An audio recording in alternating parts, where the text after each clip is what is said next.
बहुत लोगों के मन में यह सवाल रहता है कि श्राद्ध करना सही है या गलत है।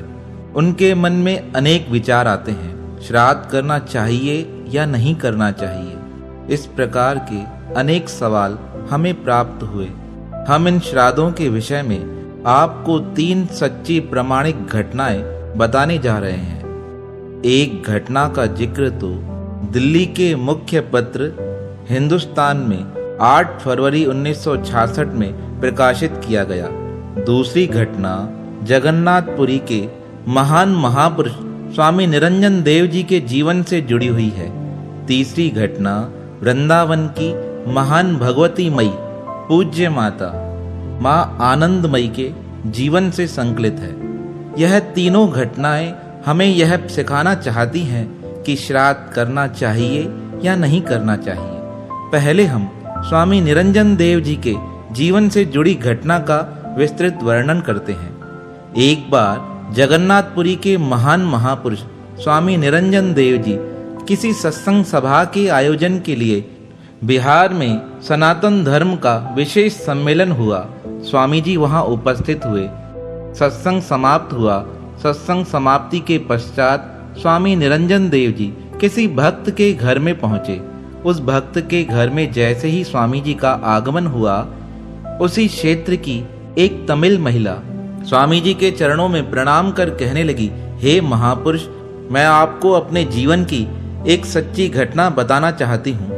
आप कृपा कर उस घटना को सबके समक्ष प्रस्तुत कीजिएगा। यह घटना उन लोगों को ज्ञान देने वाली है जो श्राद्ध में विश्वास नहीं करते हैं। तब पूज्य स्वामी निरंजन देव जी ने उस माता से पूछा, आप अपना परिचय दीजिए और उस घटना का विवरण बताइए। तब वह माता कहने लगी, हम वैसे तो तमिल के हैं। तमिल में हमारी एक परंपरा है, जब माता पिता का स्वर्गवास हो जाता है तो उसकी संपत्ति पे बेटी का अधिकार हो जाता है। मेरे माता पिता का स्वर्गवास हो गया तो उनकी सारी जायदाद मेरे नाम से हो गई। शादी से पहले मेरा जीवन बड़ा सुखमय था। जब तक माता थी तब तक वह मेरा विशेष ध्यान रखती थी, पर माता के स्वर्गवास के पश्चात माता पिता की सारी जायदाद मेरे नाम से हो गई। पर अब मैं तो रहती हूँ बिहार में और जायदाद थी तमिल में। मैंने अपने माता पिता की संपत्ति को बेच दिया, क्योंकि मैं तो दक्षिण में जाने वाली नहीं थी। मेरे पतिदेव तो बिहार में ही रहते थे। इनकी सरकारी जॉब थी और सरकारी जॉब के कारण हम यहाँ से अन्य कहीं जा नहीं सकते थे। अब धीरे धीरे समय व्यतीत होने लगा। मेरा मन बड़ा बेचैन रहने लगा। मुझे रात रात को बड़े भयानक सपने आते थे। उन सपनों को देखकर मैं डर जाती थी। फिर मैं कभी कभी विचार करती थी, ऐसी कौन सी आत्मा है जो मुझे परेशान कर रही है। धीरे धीरे यह बातें मैंने अपने पतिदेव और अपनी सासू माँ को बताई। सासू माँ ने कहा, लगता है कोई आत्मा तुम्हें परेशान कर रही है, तभी रात्रि के समय तुम्हारी नींद खुल जाती है और तुम्हें आराम नहीं हो पाता है। मैंने माता से कहा, माता जी आप कुछ उपाय बताइए। तब माता ने कहा, तुम दोनों पति पत्नी किसी दिन आराम से रात्रि के समय ध्यान करते हुए आराम करना। हो सकता है वह आत्मा तुम्हें स्वयं बता दे वह तुम्हें क्यों परेशान कर रही है। अपनी सास की आज्ञा के अनुसार एक दिन मैं और मेरे पतिदेव रात्रि को ध्यान कर आराम करने लगे। तभी रात्रि के 2 बजे मुझे अपने माताजी की आवाज सुनाई दी। मेरी माताजी बड़ी रुष्ट होकर मुझसे कहने लगी, तूने सारी जायदाद पर तो अधिकार कर लिया है, पर तू मेरा श्राद्ध करना भूल गई है। तुझे पता है हमारी परंपरा है, व्यक्ति के मरने के पश्चात हिंदू धर्म में जीव का श्राद्ध किया जाता है, पर तूने 2 सालों से मेरा श्राद्ध किया ही नहीं है। इसलिए रात्रि के समय आकर मैं तुझे परेशान करती हूँ। जब तक तुम मेरा श्राद्ध नहीं करोगी तब तक मैं तुम्हें इस प्रकार पीड़ा देती रहूंगी। अगर तुमने मेरा कहना नहीं माना तो मैं तुम्हें इस प्रकार और दुखी करूंगी और तुम्हारी सारी सुख संपत्ति सब छीन लूंगी, क्योंकि तुम्हें पता है तुम्हारे श्राद्ध नहीं करने के कारण मेरे को कितना कष्ट सहना पड़ रहा है। पितृलोक में मुझे ना स्थान मिल पा रहा है और ना ही मुझे वहां पर कोई भोजन की व्यवस्था हो पा रही है। जब मेरे पतिदेव और मैंने अपने माता की यह बातें सुनी तो बड़ी हैरान हो गई। तब मैंने हाथ जोड़कर अपनी माँ से कहा, माँ, मेरे मन में तो बड़ा विचार था मैं अच्छे से तुम्हारा श्राद्ध करूं, पर यहाँ पर कुछ उच्च कुलीन तमिल ब्राह्मण नहीं हैं। मैं उनके बिना तुम्हारा श्राद्ध किस प्रकार संपन्न करा सकती हूँ। तब मेरी माताजी ने कहा, तुम्हारे बिहार में जो अच्छे योग्य ब्राह्मण हो, तुम उनसे राय लेकर अच्छी विधि से मेरा श्राद्ध संपन्न कराओ। श्राद्ध संपन्न कराने के पश्चात मेरी आत्मा सुखी हो जाएगी। अब दूसरे दिन प्रातःकाल मैंने पतिदेव को सारी बात बताई। पतिदेव ने कहा, अब हम मिलकर अच्छे ब्राह्मणों से माताजी का श्राद्ध कराएंगे। तब हमने देश काल के अनुसार बिहार के कुछ उच्च कुलीन ब्राह्मणों को अपने घर बुलाकर अपनी माता का श्राद्ध कराया और अच्छे से उन्हें दान दक्षिणा देकर बड़ा प्रसन्न कर दिया। वह ब्राह्मण आशीर्वाद देकर हमारे घर से विदा हो गए।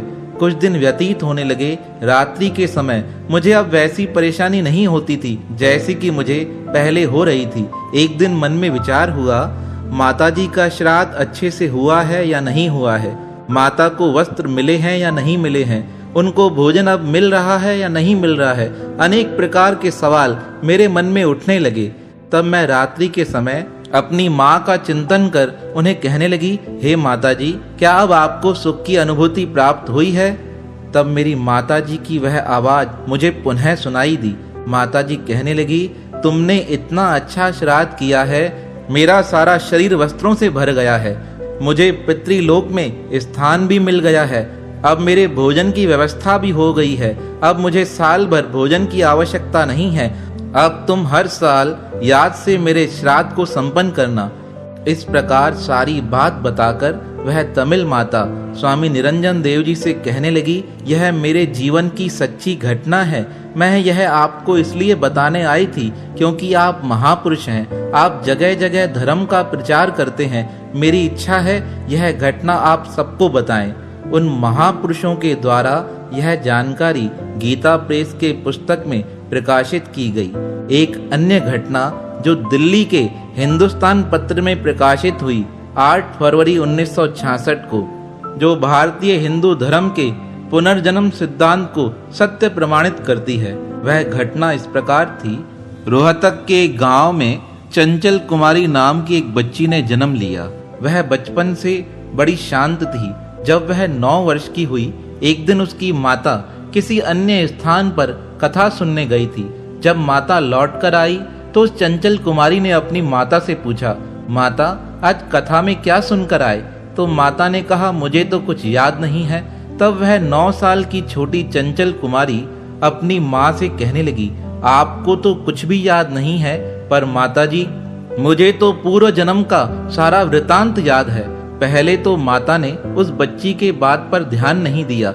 फिर वह बार बार माता से कहने लगी, माताजी, पूर्व जन्म में मेरा पानीपत में जन्म हुआ था। मेरा नाम कृष्णलाल था। मेरे पिताजी का नाम राम प्यारा नागपाल था। मैं स्कूल में मास्टर थी। 25 वर्ष की अवस्था में मेरे पेट में इतना भयंकर रोग हुआ, उस रोग ने मेरी जान ले ली। मेरी सगाई तो हो चुकी थी, पर अभी विवाह नहीं हुआ था। मुझे अपने भाइयों और अपने अन्य सदस्यों का नाम भी याद है। चंचल कुमारी की बातें सुनकर माता बड़ी भयभीत हो गई। कहने लगी, यह कैसी बातें करती हो? जब रात्रि के समय उसके पिताजी घर पे आए, माता ने अपनी बेटी की सारी बातें पिताजी को बता दी। पिताजी कहने लगे, बेटी तुम क्या कहती हो? चंचल कुमारी कहने लगी, मेरा पानीपत में पूर्व जन्म हुआ था। मैं स्कूल में मास्टर थी। किसी रोग के कारण मेरा देहांत हो चुका था। पिता ने कहा, उसके पश्चात चंचल कुमारी बताने लगी, उसके पश्चात लाहौर में एक मुस्लिम परिवार के घर गाय के रूप में मेरा दूसरा जन्म हुआ। पिताजी, यह मेरा तीसरा जन्म है, क्योंकि जब मैं गाय बनी थी तब उस मुस्लिम मालिक ने मुझे डंडों से इतना मारा कि मैं उसकी मार सहन न कर सकी। उसकी मार को खाकर मेरे प्राण निकल गए। अब मैं पुनः आपके पास तीसरे जन्म में आपकी बेटी बनी हूँ। अपनी बेटी की बातों की सत्यता को जांचने के लिए उसके पिता उसके कहे अनुसार पानीपत में पहुंचे। पानीपत पहुंचने पर उन्होंने किसी से पूछा, क्या यहाँ पर कुछ वर्ष पूर्व श्री कृष्णलाल मास्टर जी रहते थे? तो वहाँ के लोगों ने कहा, यहाँ पर एक मास्टर जी रहते थे जिनका भयंकर पेट दर्द के कारण प्राणांत हो गया था।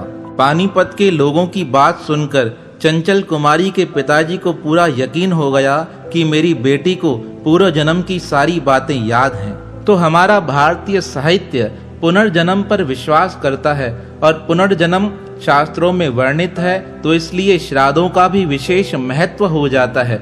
हमारी जो जीवात्माएं इस संसार को छोड़कर अन्य लोक में चली जाती हैं, कभी कभी श्राद्ध नहीं होने से उन्हें अनेक कष्टों को सहन करना पड़ता है। उन्हें कष्टों से बचाने के लिए व उनका आशीर्वाद प्राप्त करने के लिए यह श्राद्ध होना अति आवश्यक है। तीसरी घटना इस प्रकार है।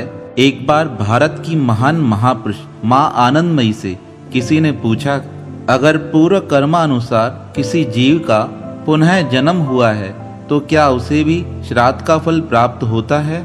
तो माँ आनंदमयी ने एक बड़ी सुंदर कहानी बताई थी। उन्होंने कहा, किसी गांव में एक भगवान का प्यारा फकीर और एक पुजारी जी आपस में बड़े गहरे मित्र थे।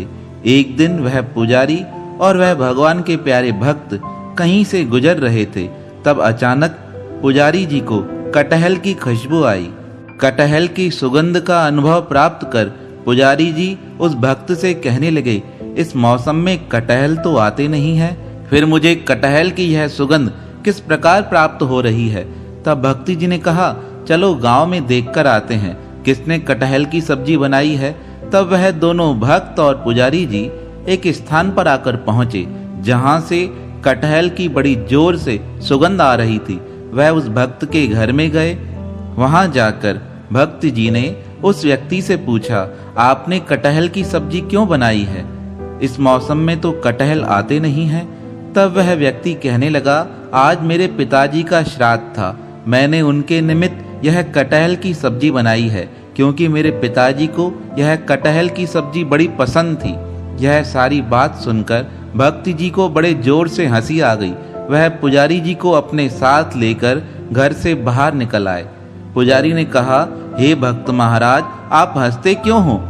तब भक्ति जी ने कहा, तुम्हें सच्चाई बताऊंगा तुम्हें यकीन नहीं होगा, पर तुम मेरे मित्र हो इसलिए मैं तुम्हें सच्ची बात बता देता हूँ।